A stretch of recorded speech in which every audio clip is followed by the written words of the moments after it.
روسیې ته د کانونو او پترولیم وزارت د واکپال هدایت الله بدري په مشرۍ د اسلامي امارت د یو پلاوي سفر.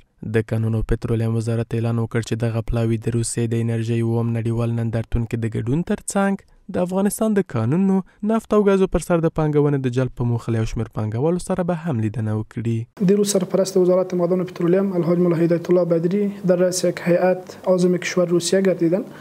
در این سفر محترم الحاج ملا هدایت الله بدری در هفتمین نمایشگاه بین المللی انرژی روسیه اشتراک خواهد داشتند و همچنان در این سفر سه روزه خود جهت جلب سرمایه‌گذاری و توسعه نفت و گاز افغانستان با تعداد از سرمایه‌گذاران و شرکت‌های بزرگ روسیه دیدارها و ملاقات‌های نیز خواهد داشت. په ورته مهال کې یو شمېر اقتصادي کارپوهان په غونډو او نړیوالو نندارتونونو کې د اسلامي امارت د پلاو ګډون د افغانستان په ګټه بولي.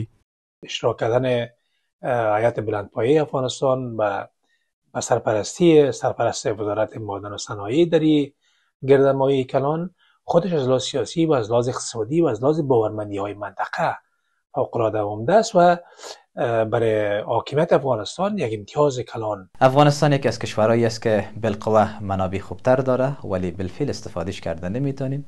خلایی که ما داریم متاسفانه تجهیزات لازم نداریم. هرگاه کشور روسیه این سهولت به ما فراهم کرده باشه میتونه این نشست‌ها به سود اقتصاد افغانستان هم تمام شود و داشتن رابطه درست به سود تمام کشورهای ذی دخل میتونه تمام شود.